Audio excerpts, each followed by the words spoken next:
जी sure. चलिए शुरू करें।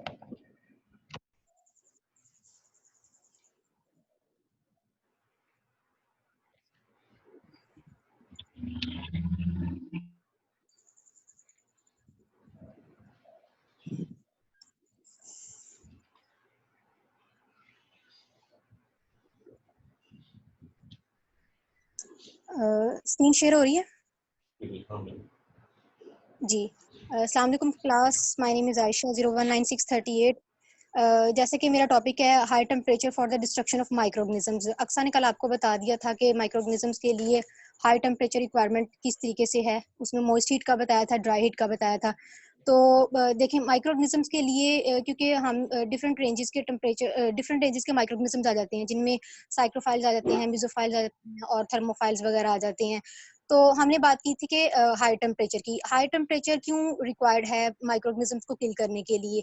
तो सबसे पहले क्योंकि उन्होंने बुक में, मैंने मटेरियल जो लिया है वो मेजोरिटी मैंने बुक से लिया है और बाकी मैंने थोड़ा सा ऐड किया हुआ है, तो आपको प्रॉब्लम नहीं होगी। अब हाई टेम्परेचर की बात कर रहे हैं तो हाई टेम्परेचर में साथ मॉइस्चर है, तो ये इफेक्टिव मेथड है माइक्रोऑर्गेनिजम्स को किल करने के लिए। मॉइस्ट हीट और ड्राई हीट का अगर कंपैरिजन किया जाए तो हमारे पास मॉइस्ट हीट ही क्यों इतनी इफेक्टिव है as compare to dry heat. और ये क्वेश्चन भी आ गया है कि मतलब मॉइस्ट हीट क्यों ज़्यादा as comparable to dry heat ज़्यादा इफेक्टिव है।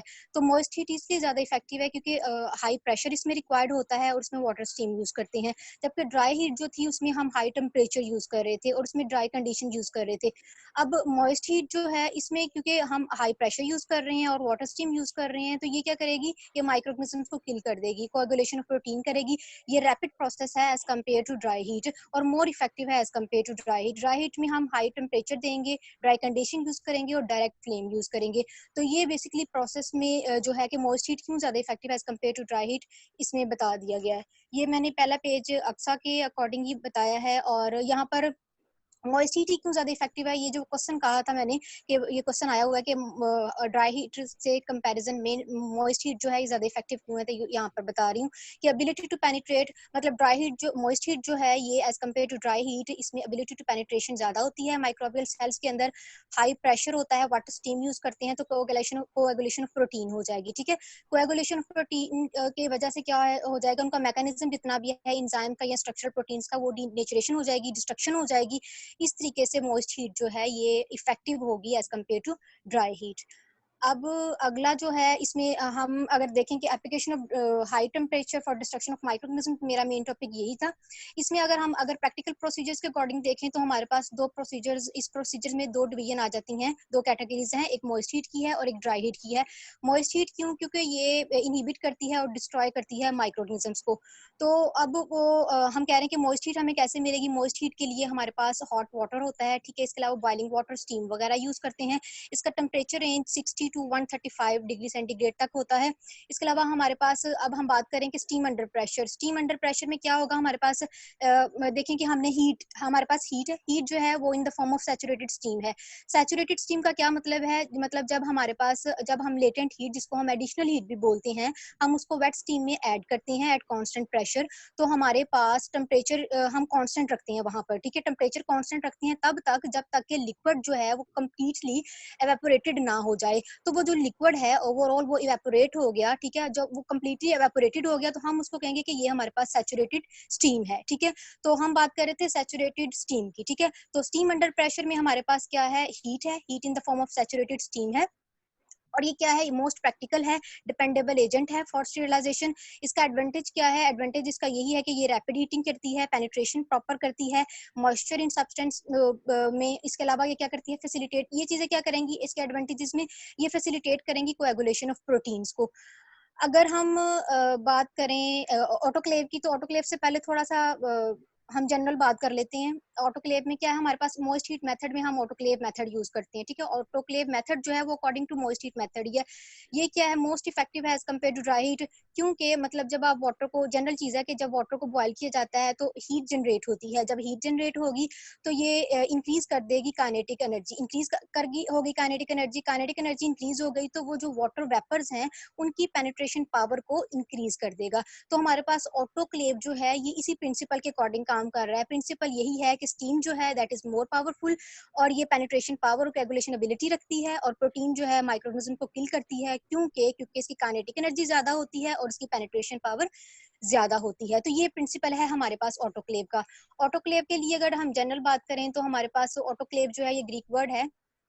ऑटो जो है इट मींस सेल्फ, और लैटिन वर्ड जो है हमारे पास क्लेविस, इसका मतलब है की। तो टोटल ओवरऑल वर्ड बना हमारे पास सेल्फ लॉकिंग डिवाइस, ठीक है। फर्स्ट जो ऑटोक्लेव था ये इंट्रोड्यूस करवाया था, ये मतलब फर्स्ट जो हमारे पास ऑटोक्लेव था वो प्रेशर कुकर के तौर पर ही था, ठीक है। फर्स्ट ऑटोक्लेव हमारे पास प्रेशर कुकर ही था, जिसको इंट्रोड्यूस करवाया था फ्रेंच फिजिशियन था डेनिस, उसने 1681 में इसको इंट्रोड्यूस करवाया था। उसके बाद में रीइन्वेंट 1879 में मेडिकल और साइंटिफिक प्रोसीजर्स के लिए। अगर हम बात करें इसके लेबोरेटरी ऑपरेटर्स की, हमारे पास कौन कौन से हैं, तो हमारे पास जो ऑटोक्लेव है, क्योंकि हम इसमें हीट यूज कर स्टीम यूज कर रहे हैं और रेगुलेटेड प्रेशर यूज कर रहे हैं, ठीक है। अब ऑटोक्लेव जैसे कि मैंने आपको कहा कि ये सिमिलर है प्रेशर कुकर के, तो ऑटोक्लेव में कोई टेम्परेचर मेंटेनिंग ऑप्शन नहीं होती है, इसमें हम प्रेशर मेंटेनिंग प्रोसेस बस होता है कि प्रेशर को मेंटेन करते हुए हम टेम्परेचर को गेन करते हैं, ठीक है। अब अगर इसकी स्ट्रक्चर की बात करें हमारे पास, तो ऑटोक्लेव की मैंने बुक वाली ली है, थोड़ी ये कलर्ड है, बस बाकी सारी वही चीजें। तो ऑटोक्लेव की हम बात कर रहे थे, तो ऑटोक्लेव में बात करें तो ये डबल जैकेट स्टीम होता है, ठीक है। इसके अलावा मतलब ये इनर जैकेट है अंदर और आउटर जैकेट है, दो जैकेट्स इसकी होती हैं।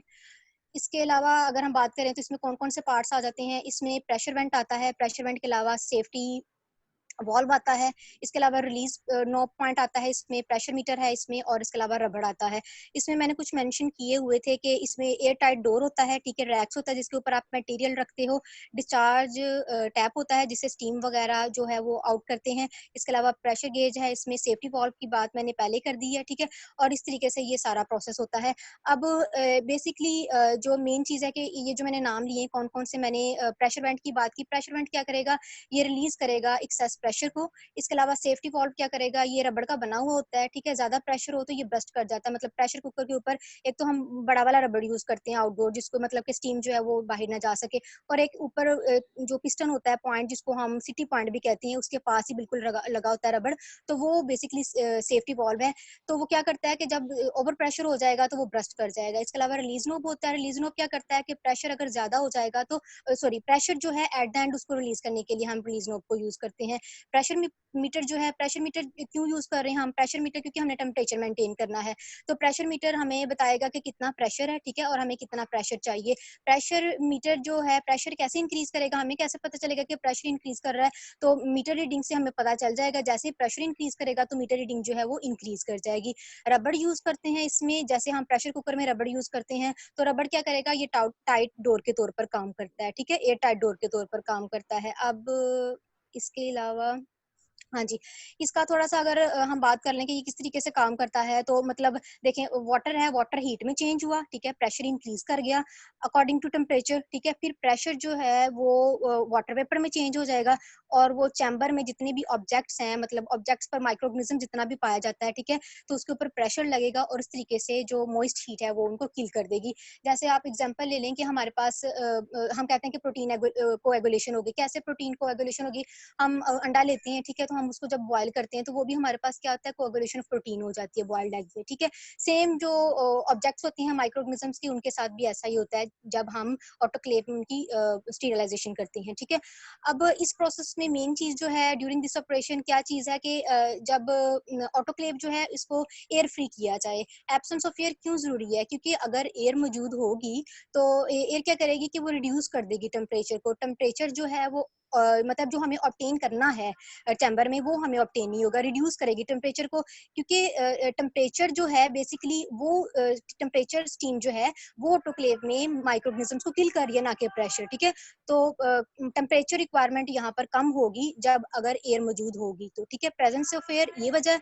इसके अलावा हमारे पास ये जो प्रेजेंस ऑफ एयर को प्रिवेंट करने के लिए क्या करते हैं हम, series of alternating vacuum use करते हैं और स्टीम इंजेक्शन पल्सेस वगैरह हम यूज करते हैं एयर को खत्म करने के लिए।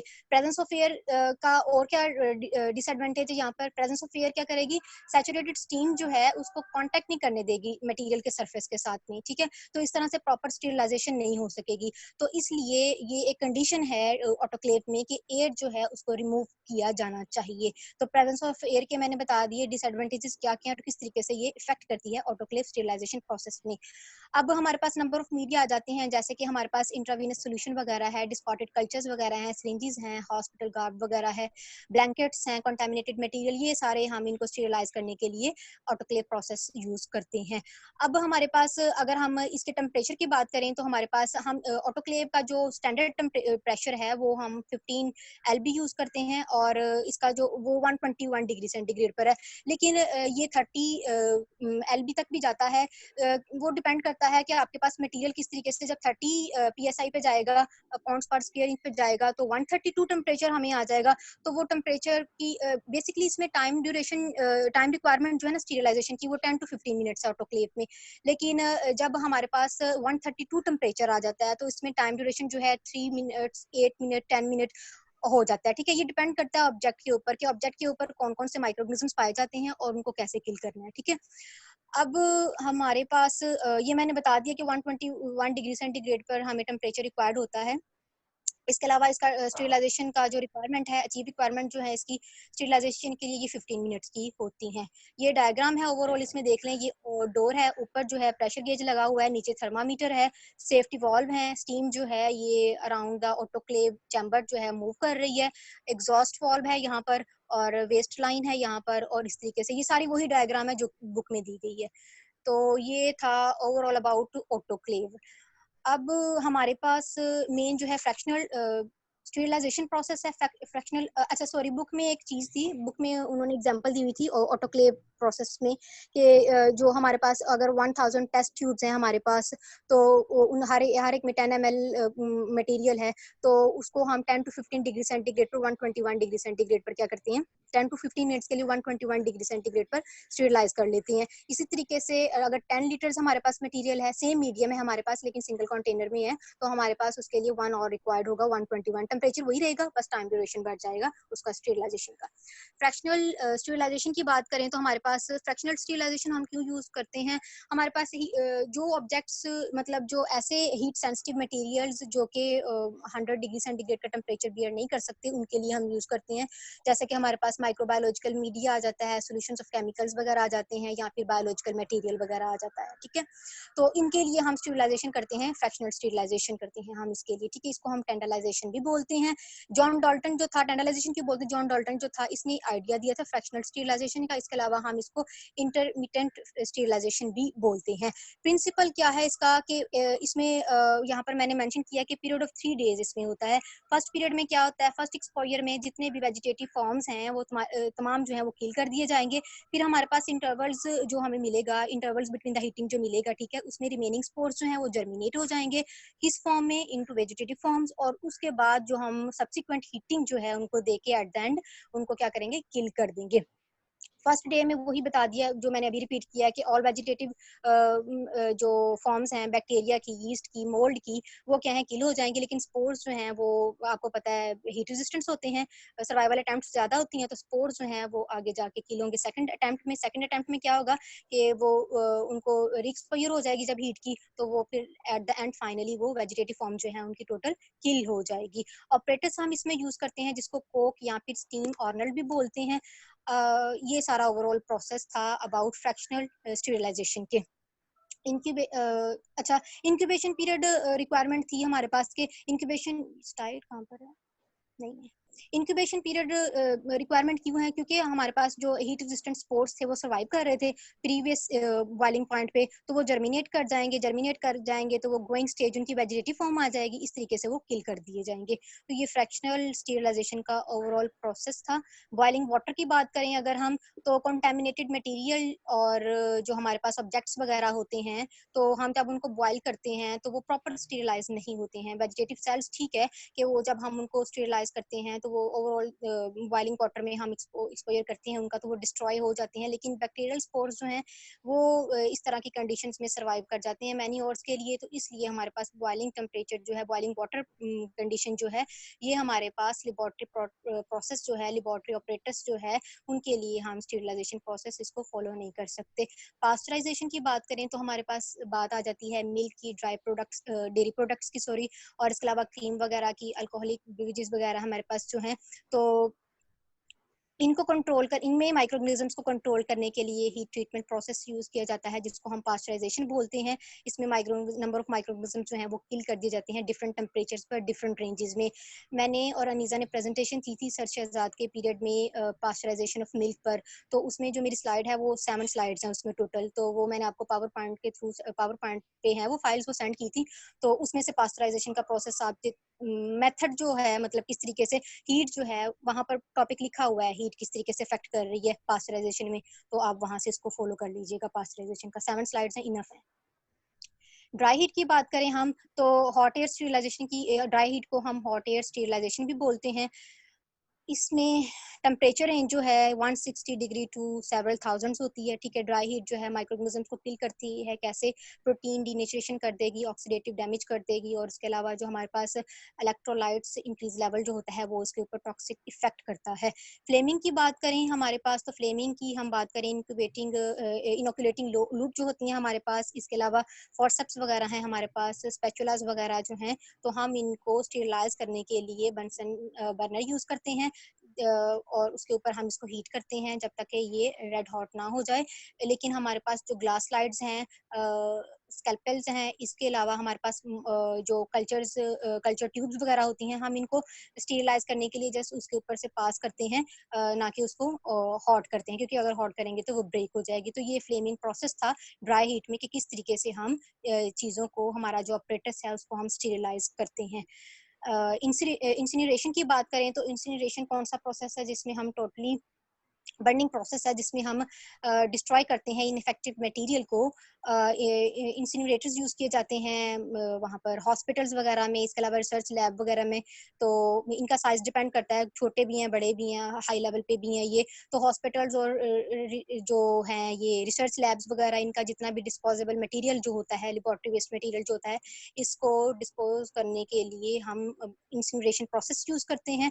कंप्लीट डिस्ट्रक्शन कर देता है ये माइक्रोऑर्गेनिजम्स की, और इसके अलावा हमारे पास जो इन्फेक्शियस मटेरियल है उसको डिस्ट्रॉय कर देगा, जैसे कि सिरिंजेस वगैरह आ जाती हैं, नीडल्स वगैरह आ जाती हैं, कल्चर मटेरियल आ जाता है, ड्रेसिंग आ जाती है, बैंडेजेस वगैरह आ जाती है, बेडिंग बोलते हैं बिस्तर को, और एनिमल कार्केसेस वगैरह और पैथोलॉजी सैंपल जितने भी होते हैं, जो भी हमारे पास वेस्ट मटेरियल है, उसको हम डिस्ट्रॉय करने के लिए इंसिनरेशन प्रोसेस यूज करते हैं। ये ओवरऑल था मेरी प्रेजेंटेशन का टोटल टॉपिक।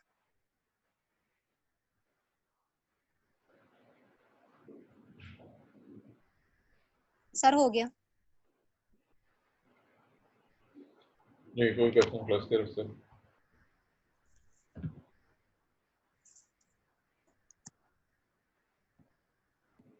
क्लास की तरफ से इस पे हाँ कोई क्वेश्चन नहीं है? चलें क्लास 2-4 मिनट सोच लें, को सवाल पूछना है किसी ने क्या?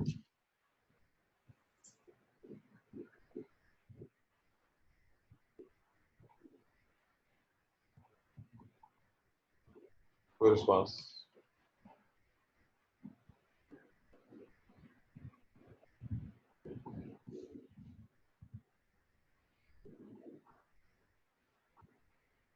चलिए क्लास के वास्ते कोई क्वेश्चन नहीं है। और मैं कमेंट देने लगा हूँ, आपको याद है आशा, मैंने आपको इससे पहले क्या कमेंट दिए थे जी प्रेजेंटेशन, सर, याद है? तो फर्स्ट एंड ओनली। मैंने आपको आपने अपने इम्प्रूव किया है, आपने ज़्यादा बेहतर तरीके से, ज़्यादा बेहतर प्रेजेंटेशन पेश की है, यहाँ से ठीक है। ये चूँकि इसमें आप टाइम ज़्यादा मिलता है प्रेजेंटेशन के लिए, इसलिए इसको तैयार करना आसान होता है। कुछ चीज़ याद करके, वैसे अगर बगैर अचानक कुछ पूछ जाए, इसलिए मैंने आपको प्रिपेयर किया। जो मेरा मिशन, नेक्स्ट मिशन है कि अपने आप को ऐसे इम्प्रूव करें कि जब अचानक कोई सवाल पूछा जाए जो कि आपकी क्लास पार्टिसिपेशन ना होने के बराबर होती है, मैं आपको जी इस तरह सर। से प्रिपेयर रखें कि क्वेश्चन आंसर में पार्टिसिपेट करते हैं। जी क्लास की तरफ से जी कोई किसी किस्म का कोई क्वेश्चन है? किसी भी साइड से